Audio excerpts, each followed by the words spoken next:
Welcome students to EPG Pathshala.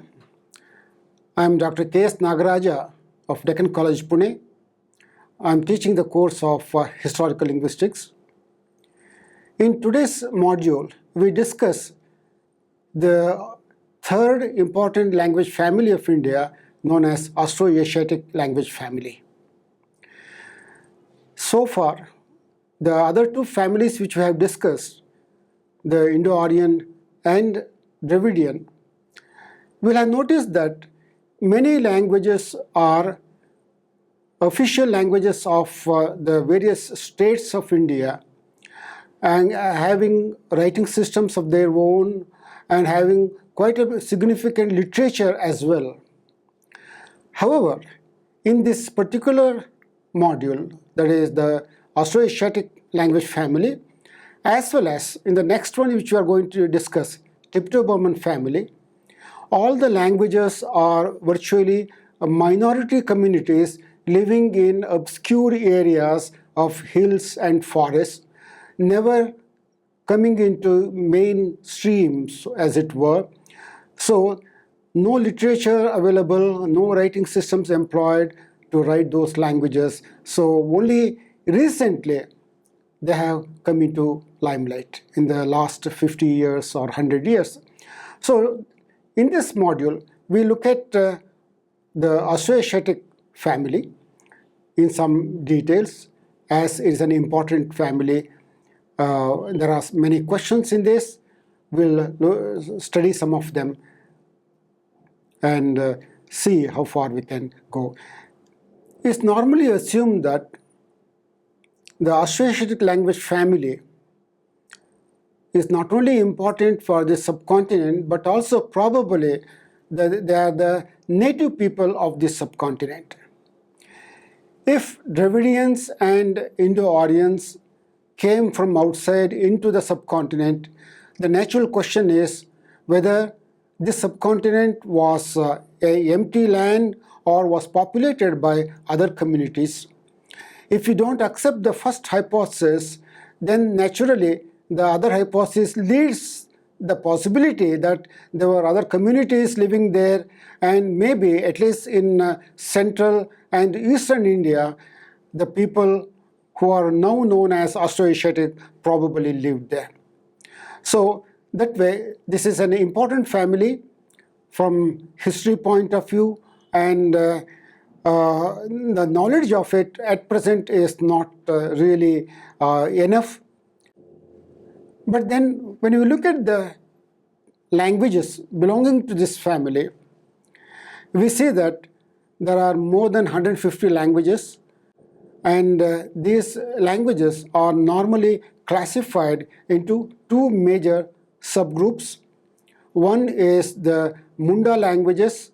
In fact, the Munda languages are exclusively found in our country. And the second one is the Mon Khmer sub-branch. In Mon Khmer sub-branch, we have two languages, Khasi and Nicobarese. Nicobarese sometimes treated separately also. These are the two languages belonging to Mon Khmer sub-branch spoken in India.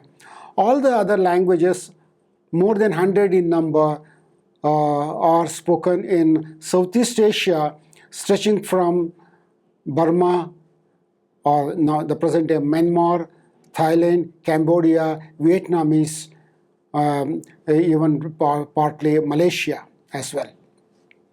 The Austroasiatic languages are thought to have been spoken throughout the Indian subcontinent by hunter-gatherers who were later assimilated first by the agriculturalist Dravidian settlers and later by the Indo-Aryan people arriving from northwestern India. At one time, the Austroasiatic domain probably extended unbroken from China to India to Malaysia, but invasion by speakers of other languages split the Austroasiatic community and divided it into enclaves. The Dravidians and Indo-Aryans entered India and certainly overran much of the Munda territory, doubtless reducing the Austroasiatic population and certainly leaving the Munda languages scattered in small groups. The Tibeto-Burmans and Thais invaded Indochina and split the Austroasiatic domain in two. The Chams and Malays invaded Vietnam and Malaysia respectively. The Chinese occupied northern Vietnam for nearly a millennium, and an Indian aristocracy apparently ruled parts of modern Cambodia and Thailand for some time. As a result of such incursions, few nation-states ever developed in the Austroasiatic domain. The Khmer, Mon, and Vietnamese empires being the exceptions, and most of the Austroasiatic speakers have lived and still live in small tribal communities, groups. All of these events had an impact on the Austroasiatic languages, and for that reason, these languages exhibit an uncommon diversity that makes tracing their diachronic development extremely difficult. The Munda family has been influenced by a synthesizing non-tonal Indian Sprachband, the Mon Khmer by an isolating tonal Sinitic Sprachband. In short, the two Austroasiatic subfamilies have been pulled apart and consequently have evolved in different directions, which makes reconstructing their original phonology and grammar a real challenge for historical linguists. Due to such difficulties and the inaccessibility of many of the tribal groups, Austroasiatic studies have not proceeded apace with those of neighboring language families. Comparatively speaking, little historical work has been done, and the proto-language of the family, the subfamilies, and most of the branches remain to be reconstructed properly. The speakers of Munda sub-branch are considered to be one of the oldest groups living in this subcontinent.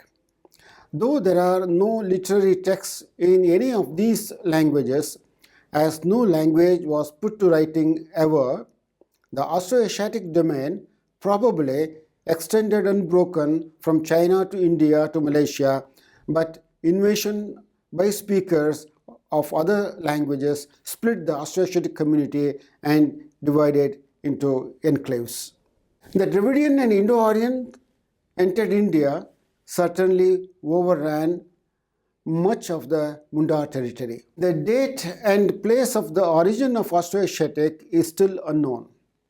The place was probably southern or southeastern China. The date was at least circa 2000 to 2500 BC and possibly much earlier.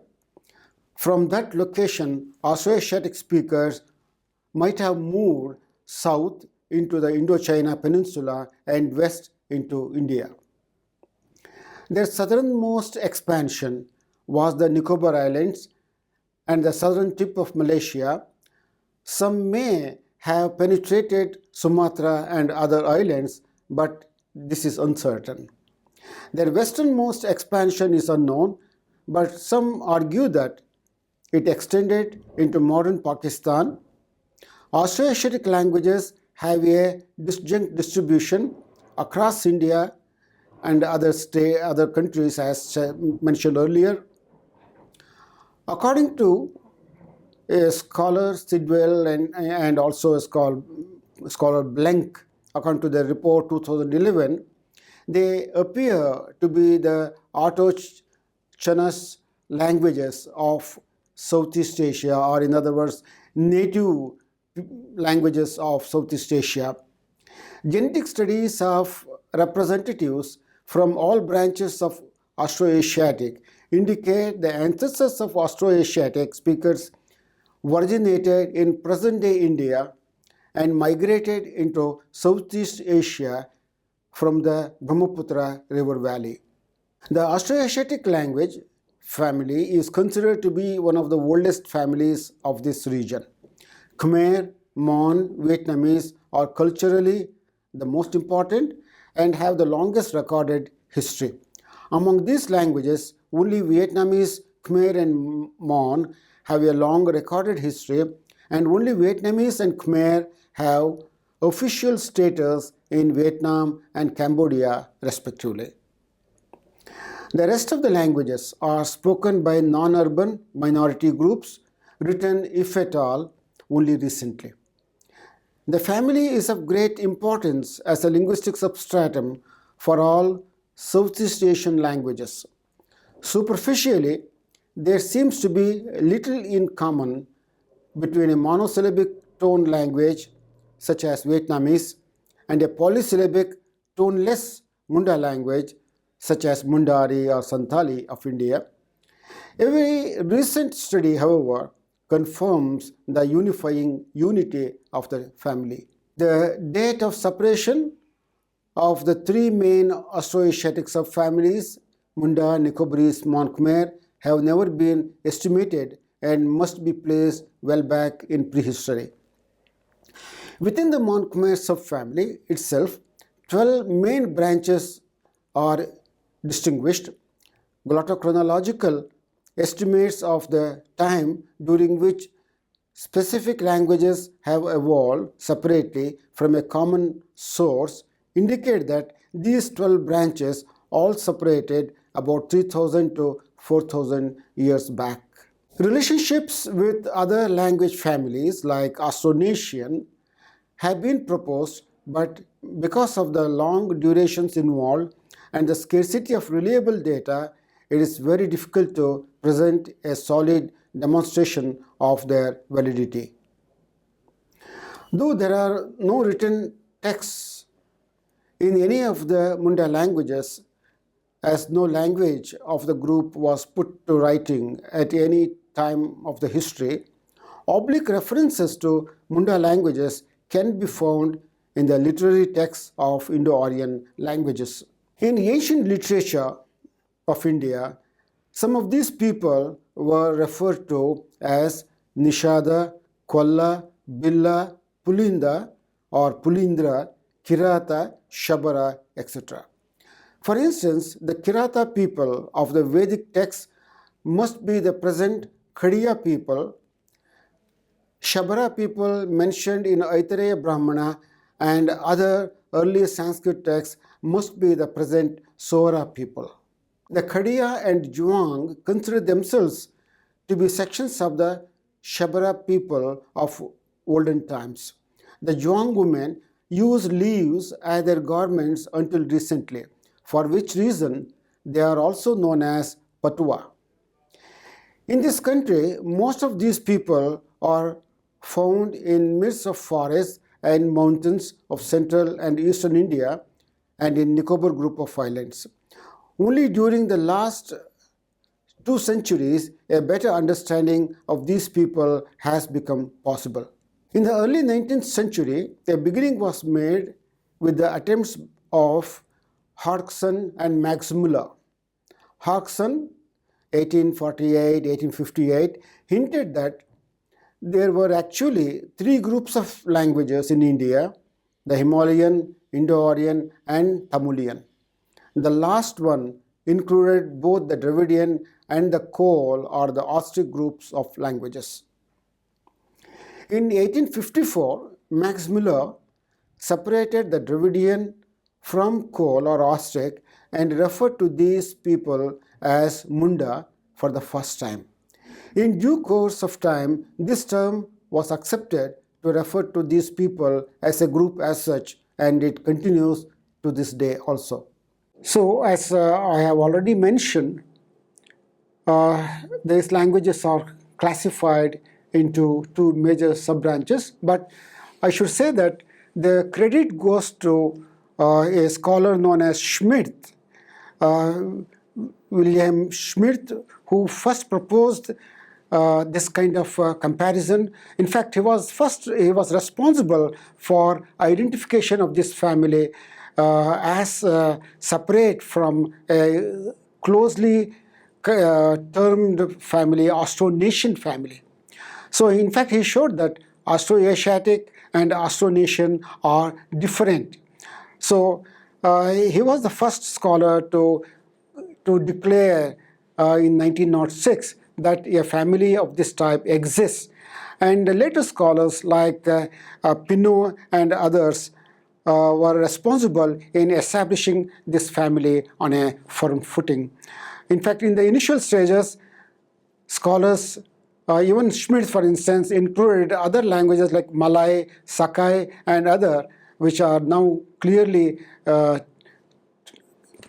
known as non-Austroasiatic. So there is some development in the sense that some scholars who are interested in these languages have worked quite arduously to prove that the family as such emerges separately and identifies itself. So Austroasiatic is a separate family. Regarding subclassification within Austroasiatic, there have been several controversies.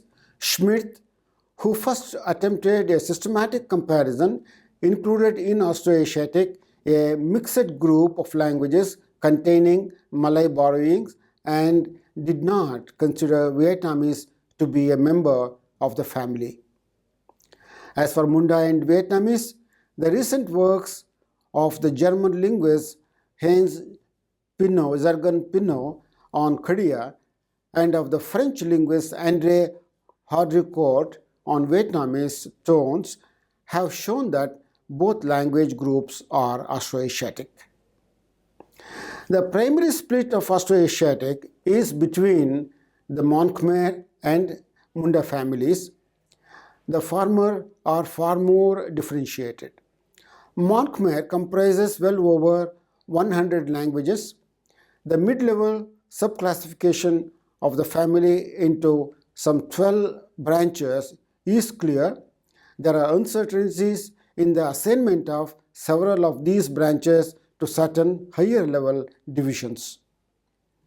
The Munda family is smaller and is located in eastern India, primarily in the states of Bengal, Orissa, Jharkhand, Bihar, eastern MP, that is Chhattisgarh, northern Maharashtra, and Andhra Pradesh. It is divided normally into North and South Munda, which are quite different from each other.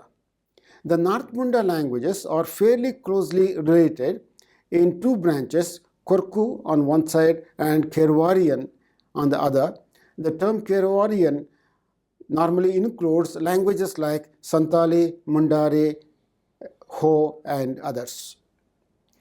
The South Munda subfamily consists of Khadia Juang, which are spoken almost in what may be called Central Munda area, and Koraput Munda. The latter branches into Gutab Remu Gata and Sora Jurai Gorum. There are about 9 million speakers of Munda languages. The most majority are of the North Munda group. It is difficult to think of more different linguistic types than those represented by Munda and Mon-Khmer. For this reason, some linguists have questioned their genetic relationship. Yet, there are several common or reconstructed features which probably go back to Proto-Austroasiatic. With the efforts of William Schmidt in the early 20th century, the language groups now identified as Austroasiatic and Austronesian came to be recognized.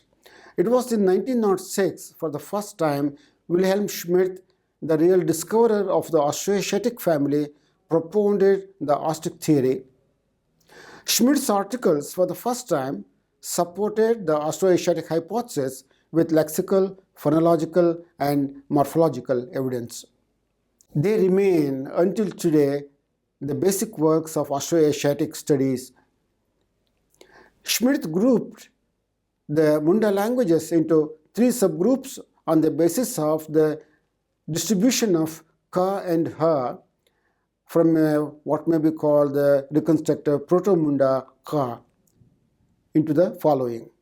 One, an eastern group that was Kherwari with her, a western group like languages like Kurku, Khadiya, Juang with Ka, and three, a mixed group, southeastern Mundari with a loss of Proto-Munda Ka.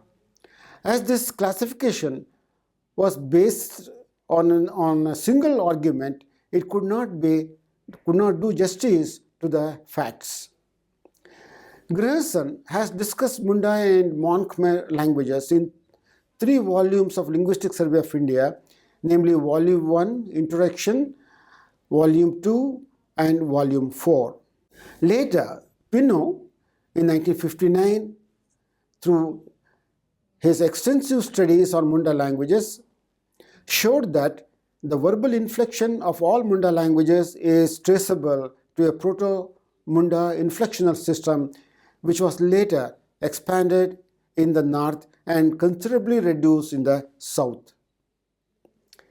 From this evidence, and on the basis of lexical differences, the Munda languages were classified into a northern group with the subgroups of Kwarku and Kherwari, and a southern group which is further subdivided into a central group including Khadiya, Juang, and a southeastern group including Sora, Pareng, Gutob, and Remo. The relation of Kherwari and Kwarku is much closer than that of central and southeastern Munda, which must have been separated much earlier than Kherwari and Kwarku. This classification of Pinot was adopted with slight modifications by the later scholars like Norman Zaid and David Stamp. Later, Bhattacharya in 1975, through his extensive work on Munda languages, provided a fresh classification based on his own work. He identified 10 independent Munda languages and 6 important dialects. These languages are grouped into 2 branches and subgrouped further. Bhattacharya showed that there are many major differences between what he called upper Munda languages and what is called lower Munda languages. Firstly, the absence of the pronominal object marker in verb stems in lower Munda as versus its presence in upper Munda. This is the main distinguishing feature according to him. Secondly, the languages of lower Munda have a na suffix for genitive marker, where all the upper Munda languages have an a. Thirdly, in combination with kinship terms of words for parts of the body, the pronominal elements of the first and second persons are usually prefixed in lower Munda but suffixed in upper Munda. Also, in the formation of non-singular numbers, lower Munda differs from upper Munda. However, alternative terminologies are provided in the headings themselves wherever possible. Now, a comparative picture is given of the languages, particularly of the Munda subgroup, based on the census of India. So here, the languages are listed with the geographical location and the population. We have the Bhumij language, for instance, spoken in basically in borders of Orissa and Andhra Pradesh. The population as for 2001 is supposed to be 47,000 only. The other languages are Bondo or Remo with just around 3,000 spoken in Orissa, highly endangered language. Then Gutob, spoken in basically in Orissa and Andhra Pradesh, are supposed to have only 26,000. The other important languages are Ho, Juang, Khadiya, Koda, Kwarku, Gata, Kwarwa, Mundari, also unclassified Munda, Parengi or Gorum, and we have Santali, which is the most important language because of the population. It has more than 6 million speakers. Then we have Sora, Nicobarese, and Khasi. Khasi also has more than 1.2 million speakers, similarly Mundari too. The above comparative demographic table is in fact incomplete, though it gives a very interesting picture. The table has been made fuller by adding those languages having lesser than 10,000 speakers like Bonda or Bondo, Parengi, Didai. Also, the exact number of speakers for Gutub and Sora are not known, as Census of India provides single entries for them, including both Dravidian and Munda varieties. Further, the language called Munda, listed in census listed above, is a misnomer, still listed as if it is a separate language. Naturally, there have been various attempts to relate these languages, the Austroasiatic languages, with other families of the area like Dravidian, Indo-Aryan, or Thai Kadai, or Chinese, Tibeto-Burman, but so far they have not been able to prove any such relationships. Therefore, it is assumed that Austroasiatic family is a separate family similar to Dravidian Indo-Aryan, but without any connections as such. And also, most of the Austroasiatic languages, particularly in Southeast Asia, have not been studied so far. Therefore, again, this is a problem. Lack of information, lack of clear data hampers this kind of historical comparative work relating people with the area. To summarize then, Austroasiatic languages hold a key to the unresolved issue of who are the native people of the subcontinent. When all these languages are studied systematically, and then only we will be able to get some new inkling into that particular issue. Unfortunately, none of these languages, Santali, Mundari, Khadiya, etc., have any literature. So that hampers the comparative study. And another important point, in fact, which will be expanded in the next module, is from the characteristic point of view that these languages are in a way unique. So because of that, comparative studies have not flourished much. There are many good works available in on these languages. They can be looked at both in the print version as well as in the e-version. Thank you.